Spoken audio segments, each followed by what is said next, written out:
Hello everyone. Today I am going to share an important topic of quantum mechanics, or we can say atomic structure, which is probability distribution curves.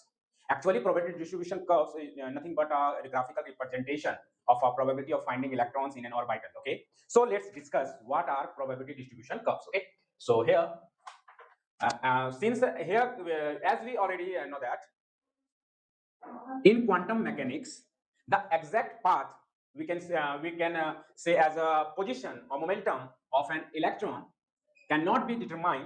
Instead, the probability of finding an electron at a particular point in a space is described using probability distribution curves. This sentence full meaning is that according to Heisenberg, we already learned that exact position of an electron we cannot determine. Okay, so always we can determine the probability of finding electrons. Okay, not exact. So for the reported probability, there are distribution curves. Okay, also we know that electrons are treated as wave.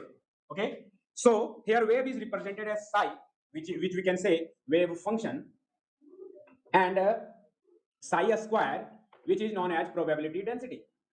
And more the probability density value, more the chances of finding electrons. Okay, got it my point. So let's continue here. Since probability of finding electrons in a certain volume element d tau depends on two things. Okay, and two things which are, first, the distance of electron from the nucleus, and the second one is direction of electron from the nucleus. And these two factors arises two types of probability distribution curves. Okay, one is radial distribution curves and second one is angular distribution curves. I hope you have understood all these points in this session.